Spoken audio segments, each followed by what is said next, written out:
जाती है वहाँ वहाँ आदमी टूट जाता है।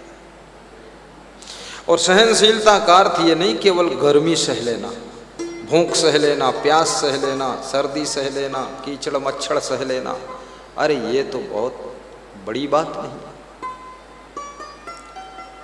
बड़ी से बड़ी हानि को भी सहने की सामर्थ्य पैदा करो, घाटे को भी सहने की सामर्थ्य पैदा करो,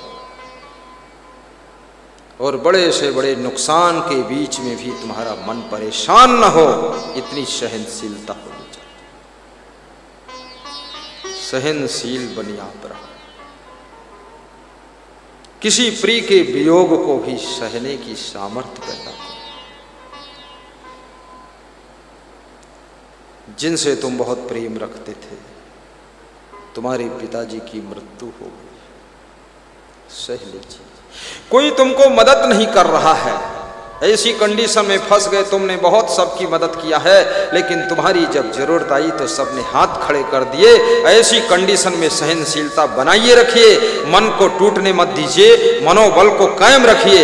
कोई जब मदद ना करे तो याद रखना, कर बहिया बल अपनी छाण वीरानी आस, और जाके आंगन नदिया बहे, सो कस मरे पियास, सो कस मरे पियास।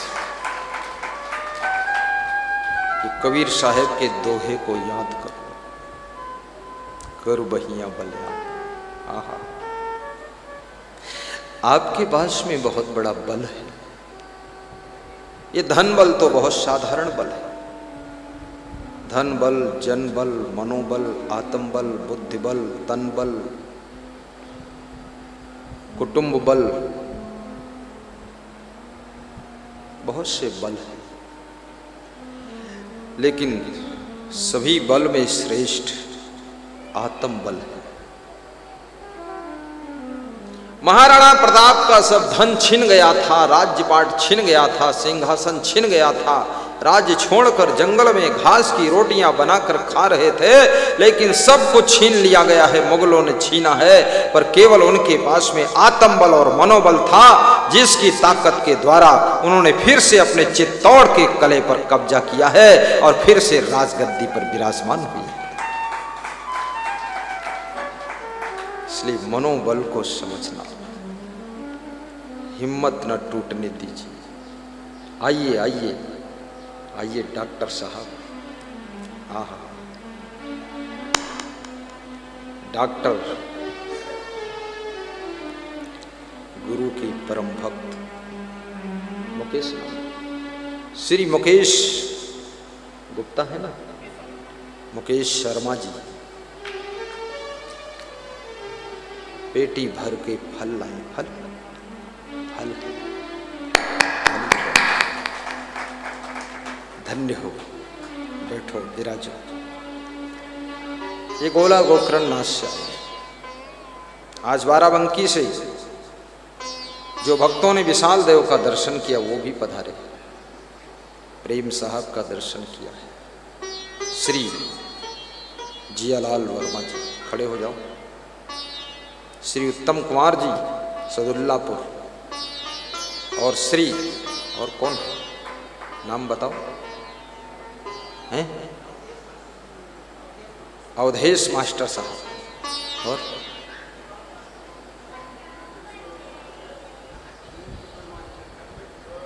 नंद किशोर, आनंद किशोर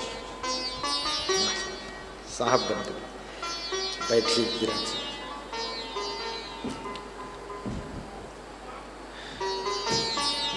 नास्ति मेघ समम तोयम, नास्ति चा आत्म समम बलम,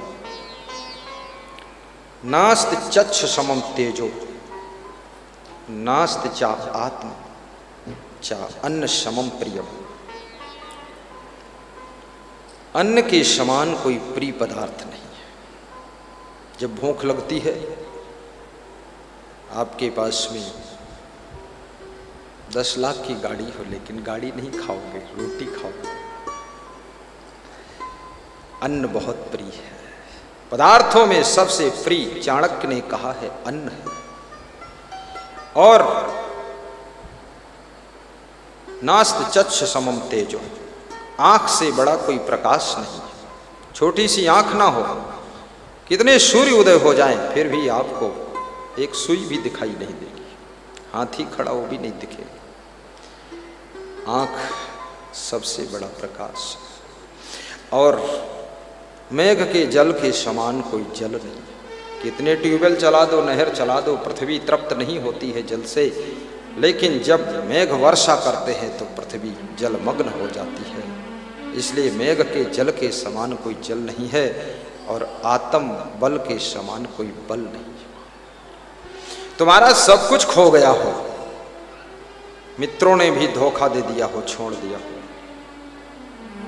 पत्नी भी रूठ गई हो, बेटे भी छूट गए हो, लग रहा हो पूरी सृष्टि हमारे विरोध में खड़ी है, परंतु यदि आत्म बल है आपके पास में तो आप जी सकते हो, आप पुनः स्टेब्लिश हो सकते हो, पुनः फाउंडेशन खड़ा कर सकते हो। सब खोने के बाद भी तुमको खोने से बचाने वाला तुम्हारा आत्म बल है। इसलिए स्वयं को पहचानो। हनुमान चालीसा में बहुत सुंदर चौपाई है कि आपन तेज सम्हारो आपे, तीनों लोग हाँकते कांपे। अपने तेज को संभालिए, घबराइए मत। समस्याएं तुमसे बड़ी नहीं है, समस्याएं तुम्हारे सामने आकर खड़ी हैं, लेकिन समस्याएं तुमसे बड़ी नहीं है, खड़ी है और इनका सॉल्यूशन तुम्हारे पास में है। शांति बनाइए, सब हल हो जाएगा, प्रसन्न हो जाइए, हंसिए। कृष्ण के सामने जब कोई बहुत बड़ी समस्या आती थी तो कृष्ण हंसते थे। तुम कहोगे कि हंसने से समस्या का समाधान कैसे निकलेगा? हंसने से एक्स्ट्रा माइंड काम करना शुरू करता है, इस बात को याद रखना। और चिंता करने से जितना माइंड था वो भी काम करना बंद कर देता, दुखी होने से। हंसने से आपके माइंड के सभी टिश्यू एक्टिव हो जाते हैं। इसलिए 24 घंटे में कम से कम 2-6 बार हंसो। हंसने के लिए कोई कारण इस सृष्टि में नहीं मिल सकता है, मुश्किल है मिलना। क्योंकि तुम ज्यादा खुश रहो तो लोग भी तुमको देख करके ईर्ष्या करेंगे। अच्छा, बहुत ज्यादा सुखी है, इसको ठीक करना। ठीक क्या करना है? अपने जैसा इसको भी टेंशन में डाल देना, कुछ लफड़ा खड़ा कर देना। लोग तुम्हारी खुशियों को पचा नहीं सकते। तुम बहुत अच्छा मकान बना लो, तुम्हारे आसपास में ऐसे लोग हैं जिनको बहुत दुख होगा। तुम बहुत अच्छी गाड़ी ले आओ, बहुत लोग तुम्हारी निंदा करने लग जाएंगे। अरे चोर है पूरा, इधर उधर से सब पैसा लाया है, कहीं से खरीद लाया होगा। निंदा करेंगे लोग, लेकिन याद रखना, जो निंदा से भी दुखी नहीं होता है और प्रशंसा से भी अपने लक्ष्य से विचलित नहीं होता है, जिसको प्रशंसा फुला नहीं सकती है और निंदा रुला नहीं सकती है, जिसको अपमान दुखा नहीं सकता है, जिसको सम्मान भुला नहीं सकता है और जिसके भीतर अभिमान कभी आ नहीं सकता है, उस व्यक्ति के मार्ग में कोई बाधा नहीं रह जाती है, निरंतर आगे बढ़ता चला जाता है। इसलिए किसी की निंदा से भी मत घबराइए और ज्यादा कान लगाकर निंदा सुनो भी मत, बकने दो। कुछ लोगों की आदत होती है, हाँ हमारे बारे में और का कहीं लो, और का कहीं लो, और का कहीं। ये क्या रामायण सुन रहे फलते, और क्या कहेंगे मूर्ख लोग, जो कहेंगे सब कहेंगे, और अच्छा कहें बुरा कहें उससे क्या ज्यादा लेना देना है। वो परवाह छोड़िए। अच्छा कहलाने की इच्छा कभी न रखना मन में, किंतु सदा अच्छा रहना मन में, वाणी में, तन में। मेरे पास में बहुत से भक्तगण आते हैं, वो मेरे बारे में कुछ बताना चाहते हैं, प्रशंसा करना चाहते हैं, पर वो मुझे टाइम नहीं सुनने का तो सुन नहीं पाता। और मैं सोचता हूं कोई मेरी प्रशंसा करे ना करे, लेकिन खुद प्रसन्न रहे, वही प्रशंसा है। खुद प्रसन्न रहो आप, ये कोई मामूली प्रशंसा नहीं। आपन तेज समारो वापे, तीनों लोग हाँकते कांपे।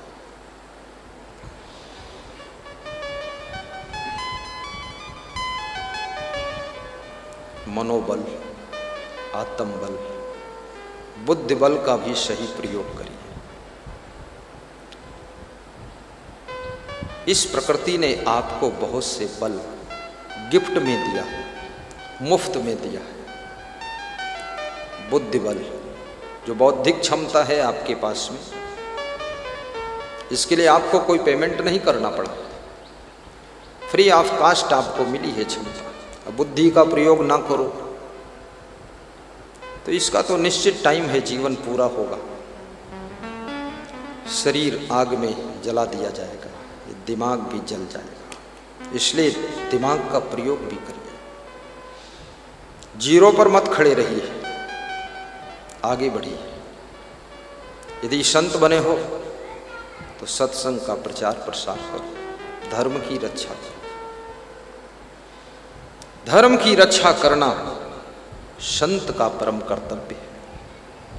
संत की सेवा इसीलिए समाज करता है कि हे संत देवता, हम आपकी सेवा कर देंगे, लेकिन आप हमारे संस्कारों की रक्षा करना, धर्म की रक्षा करना, हम कहीं कर्तव्य के पथ से विचलित न हो जाएं, इसके लिए बारंबार प्रहरी की तरह हमको जागृत करते रहना,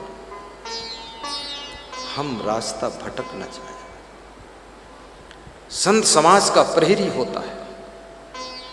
संत का अर्थ केवल इतना नहीं है कि भंडारा खा ले और सोता रहे, नहीं। छत्तीसगढ़ का एक भक्त कह रहा था कि मेरे यहाँ एक संत आया, घोड़े पर बैठ कर आया। बोले संत भी खाता था, घोड़ा बहुत खाता था। बोले एक दिन रुका, मैंने कहा सत्संग सुनाओ, शाम को बोला तो बोला आज थका हूं। तो मैंने कहा तुम घोड़े पे बैठ के आए, थके कैसे? घोड़ा थका हो तो चल सकता, लेकिन तुम कैसे थक गए? बोले फालतू बात मत करो, संत को तकलीफ नहीं देना चाहिए। सो गया। बोले सवेरे सोकर उठा भी नहीं, 7 बजे तक सोता रहा। बोले हमें बहुत गुस्सा आ रही थी कि ये संत से अच्छे तो हम ही हैं। बोले सवेरे उठा, देर में उठा, 7:30 बजे। फिर हमने कहा महात्मा जी स्नान करो, फिर सत्संग हो जाए 10 बजे से 12 बजे तक। बोले 10 से 12 तो हमारा ध्यान का समय है। तो बोले फिर 12 से 2 हो जाए। बोले वो तो भोजन आराम का समय है। बोले फिर 2 से 4 हो जाए। बोले वो तो हमारे स्वाध्याय का समय है। बोले तो 4 से 6 हो जाए। बोले वो तो संध्या करने का समय है। बोले 6 से 10 हो जाए रात में। बोले वो तो सोने के लिए समय है। अरे बोले निकल यहाँ से, फालतू भीड़ बचा रखी। गिरही की दरिया में बड़े बड़े दांत, करो भजन नहीं तो फट जाएगी आंख। गृहस्थाश्रम में रहने वाले जीव प्रायः गृहस्थाश्रम के भार से बहुत चिंतित, दुखित, व्यथित रहा करते। संत अपने आचरण के प्रभाव से, वाणी के माध्यम से ज्ञान को उनके अंदर प्रवेश करके उनके दुख को हल्का करे, ये संत का कर्तव्य है। उनके मन को पीड़ा से ऊपर खींच कर लाए।